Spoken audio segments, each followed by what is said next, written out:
Hello everyone, welcome to Tina classes. आज हम discuss करेंगे जीएस के 20 इंपॉर्टेंट क्वेश्चंस जो आपके UP TET, C TET, super TET and all teacher exams के लिए बहुत ही इंपॉर्टेंट है। और भी एग्जाम्स जिसमें जीएस आता है उसके लिए भी आप इसको पढ़ सकते हैं। तो चलिए स्टार्ट करते हैं क्वेश्चन नंबर 1 से। भारतीय संविधान में राष्ट्रीय गान को कब अपनाया गया?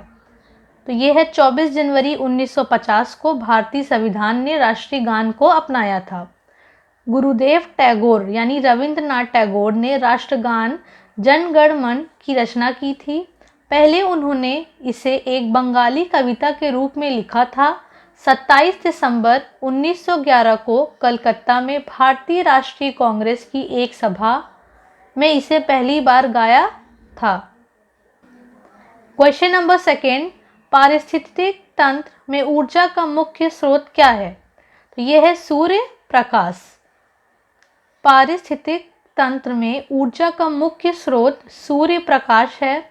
सूर्य का प्रकाश पृथ्वी को पारिस्थितिक तंत्र की ऊर्जा का एकमात्र स्रोत है। यह पृथ्वी पर जीवन को संचालित करता है, अतः इसे पारिस्थितिक तंत्र का प्रेरक बल भी कहा जाता है। सूर्य से प्राप्त ऊर्जा सौर ऊर्जा कहलाती है। इसी ऊर्जा की सहायता से हरे पौधे प्रकाश संश्लेषण क्रिया द्वारा भोजन का निर्माण करते हैं तथा कोशिकीय श्वसन करते हैं। कोशिकीय श्वसन करते हैं जिसके फलस्वरूप ऊर्जा उत्पन्न होती है। सभी जीवों के लिए सूर्य से आने वाले प्रकाश सौर ऊर्जा ही ऊर्जा का अंतिम स्रोत होता है। क्वेश्चन नंबर 3, पौधे में जल का अधिग्रहण किसके द्वारा होता है? तो ये होता है जाइलम।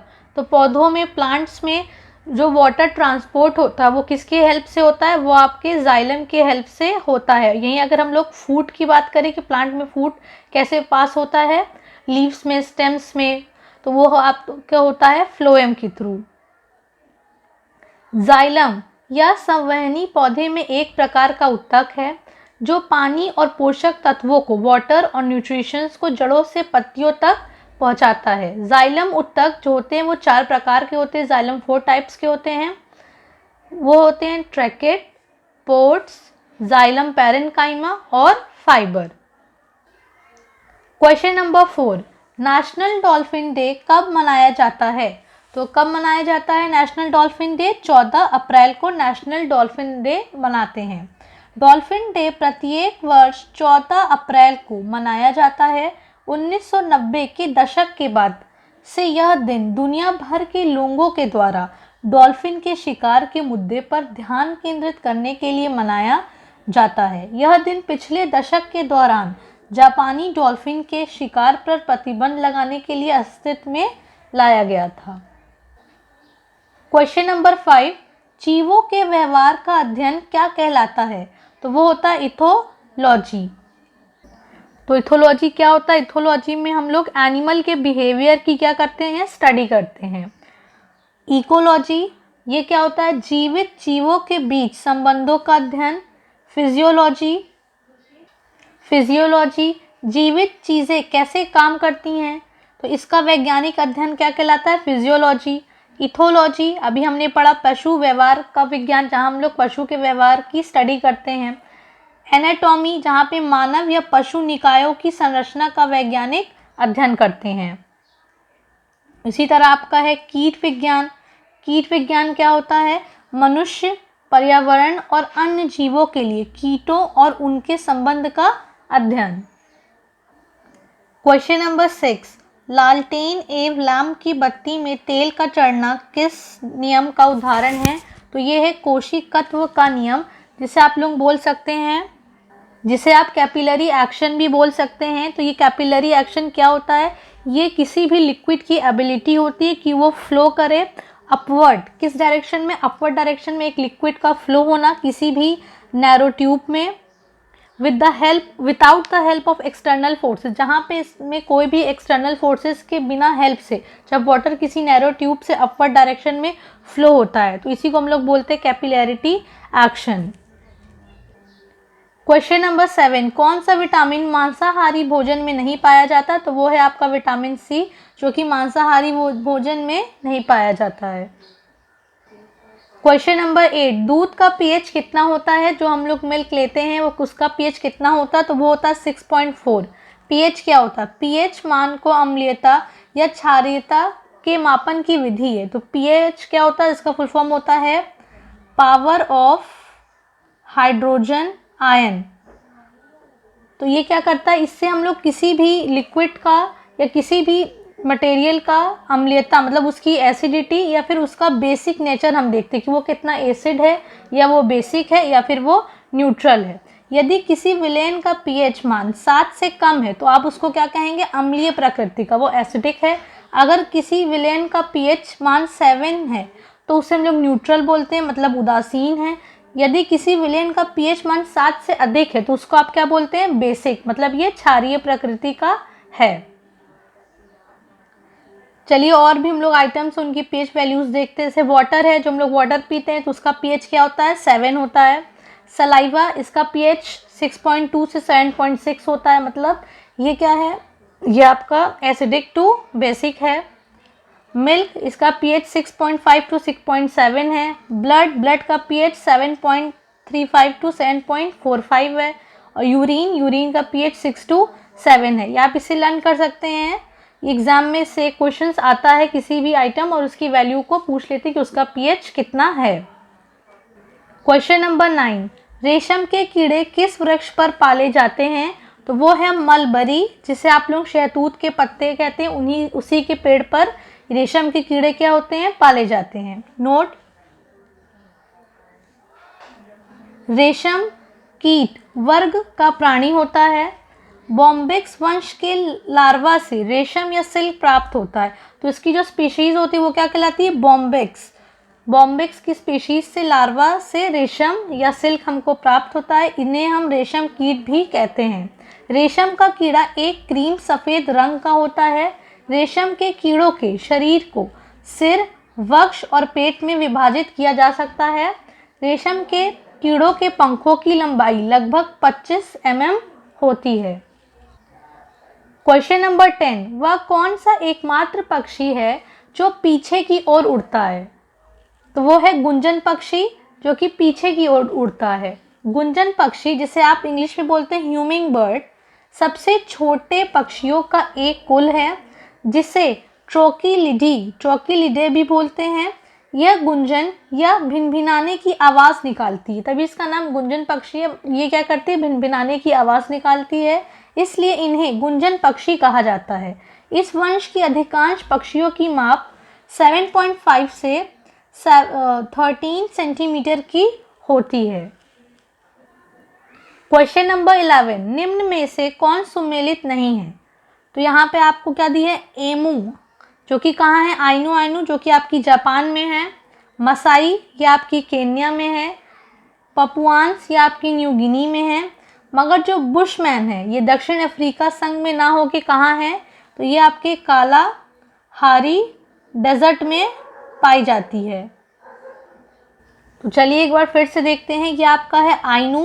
तो आइनू ट्राइब कहाँ रहती है? AINO, Ainu tribe. तो ये आपके जापान में रहती है। मसाई ट्राइब ये आपके केन्या में रहती है। पपुआन्स ट्राइब ये आपकी न्यू गिनी में रहती है। और जो बुशमैन है वो साउथ अफ्रीका यानी कालाहारी डेजर्ट में रहती हैं। क्वेश्चन नंबर 12, निम्न में से कौन सा देश बाल्टिक राज्य में शामिल नहीं है? आपके ऑप्शन है रोमानिया, एस्टोनिया, लाटविया या फिर लिथुआनिया। तो इसका करेक्ट आंसर होगा रोमानिया। तो रोमानिया जो है वो बाल्टिक कंट्रीज में नहीं है। बाल्टिक कंट्रीज में कौन कौन सी आती हैं? Estonia, Latvia and Lithuania. Question number 3, काली मिट्टी या कपासी मिट्टी का रंग काला किस तत्व के कारण होता है? तो जो ब्लैक सॉइल है उसका कलर ब्लैक किस मटेरियल की वजह से होता है? तो उसमें कौन से मिनरल्स प्रेजेंट होते हैं? तो वो है आपका टिटैनी फेरस मैग्नेटाइट के कारण इसका रंग क्या होता है? काला होता है। तो आपकी जो काली मिट्टी वो कहाँ कहाँ पाई जाती है? तो आपकी काली मिट्टी जो है वो आपके महाराष्ट्र में, गुजरात में, कर्नाटका में और आपके MP में, इन एरियाज़ में काली मिट्टी पाई जाती है।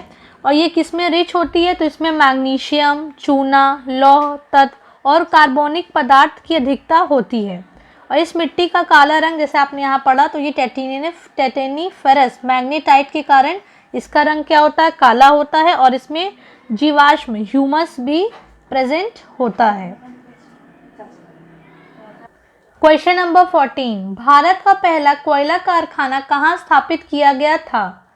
तो ये स्थापित किया गया था रानीगंज, पश्चिम बंगाल में भारत का पहला कोयला कारखाना स्थापित किया गया था। और ये जो आपका रानीगंज के पास कहाँ है, पश्चिम बंगाल में है। तो ब्रिटिश ईस्ट इंडिया कंपनी ने 1774 में दामोदर नदी के पश्चिम किनारे पर रानीगंज में कोयले का वाणिज्यिक खनन का आरंभ किया था, जो कि भारत का पहला कोयला कारखाना स्थापित था। क्वेश्चन नंबर 15, क्षेत्रफल की दृष्टि से भारत का सबसे बड़ा जैव मंडल आरक्षित क्षेत्र कौन है? तो वो है मन्नार की खाड़ी। प्रजातियों के संरक्षण तथा जैव विविधताओं के विकास के लिए भारत सरकार के वन एवं पर्यावरण मंत्रालय ने जैव मंडल आरक्षित क्षेत्रों की स्थापना की थी। जैव मंडल यानी जीव मंडल रिजर्व किसी भी स्थान के स्थायी विकास को संरक्षित रखने के लिए, उसको प्रोटेक्ट करके रखने के लिए और उसे डैमेज होने से बचाने के लिए, नष्ट होने से बचाने के लिए किया जाता है। और वहाँ के पेड़ पौधों तथा सूक्ष्म जीव जंतुओं की संख्या और उनका अपने पारिस्थितिक तंत्र में समन्वय होना अत्यंत आवश्यक है। इसीलिए भारत के 18 जैव मंडल आरक्षित क्षेत्र घोषित हो चुके हैं, जिसमें से मन्नार की खाड़ी आपका सबसे पहला है जो कि भारत का है। उसके बाद आपका ग्रेट निकोबार है, अगस्तमलाई है, नीलगिरी है, सुंदरवन है, नौकरेक है, मानस है, दिबांग है, साइकोवा है और अमरकंटक अचान कमार है। इसी तरह टोटल आपके 18 हैं। और कुछ एडिशनल फैक्ट्स आपको यही पता होना चाहिए कि जो मन्नार की खाड़ी है ये भारतीय भाग जो कि रामेश्वरम द्वीप से लेकर तमिलनाडु के कन्याकुमारी तक विस्तृत क्षेत्र पर फैला है आपकी मन्नार की खाड़ी। और यह यूनेस्को के जैव मंडल आरक्षित क्षेत्रों के नेटवर्क के अंतर्गत सम्मिलित है। तो यह जो और मन्नार की खाड़ी किस लिए फेमस है, ये प्रवाल भित्तियों के लिए, मतलब जो आपके कोरल रीफ्स होते हैं उनके लिए बहुत ही फेमस है। क्वेश्चन नंबर 16, निम्न में से कौन सही सुमेलित नहीं है? जनगण मन, रविन्द्रनाथ टैगोर, वेदों की ओर लौटो दयानंद सरस्वती, विजयी विश्व तिरंगा प्यारा श्यामलाल गुप्ता पार्षद, who live if India dies Bhagat Singh. तो जनगण मन रविन्द्रनाथ टैगोर ये बिल्कुल सही है। वेदों की ओर लौटो किसने दिया था नारा? दयानंद सरस्वती जी ने। विजयी विश्व तिरंगा प्यारा श्यामलाल गुप्ता पार्षद जी ने दिया।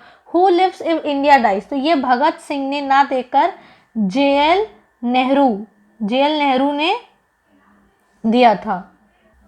क्वेश्चन नंबर 17, सिंधु घाटी सभ्यता के लोगों का मुख्य व्यवसाय क्या था? तो वो क्या था? कृषि था। क्वेश्चन नंबर 18, अशोक ने अपने साम्राज्य में न्याय प्रदान करने के लिए किस अधिकारी की नियुक्ति की थी? तो वो था राजुक, जो कि न्याय प्रदान करता था लोगों को।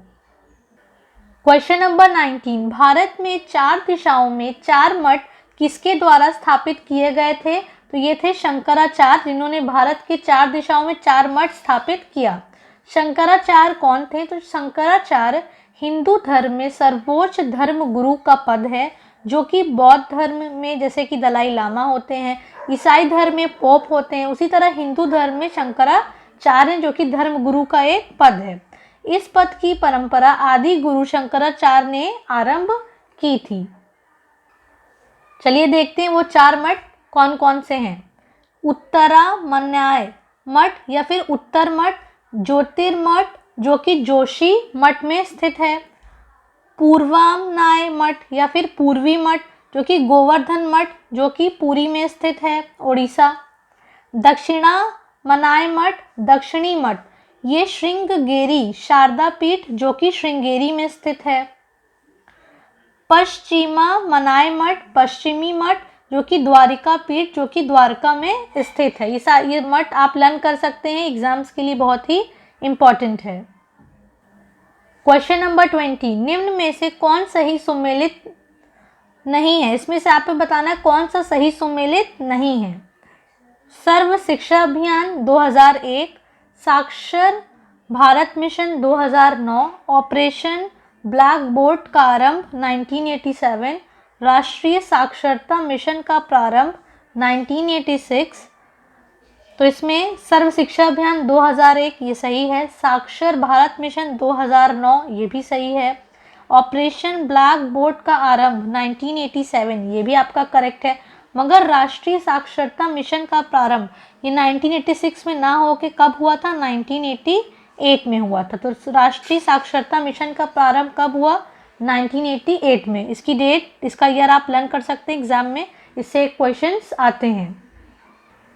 तो आज के लिए इतने ही 20 क्वेश्चंस थे और ये आपका प्रैक्टिस सेट 5 था। इसके पहले के प्रैक्टिस सेट 4 तक आप प्लेलिस्ट में जाके चेक कर सकते हैं। अगर आप चैनल पे नए हैं तो आप चैनल को सब्सक्राइब कर सकते हैं, बेल आइकन पे प्रेस करके और भी वीडियोस की नोटिफिकेशंस को देख के उसे पढ़ सकते हैं। अगर आपको ये वीडियो इन्फॉर्मेटिव लगी है तो आप वीडियो को लाइक कर सकते हैं, शेयर कर सकते हैं। Thank you.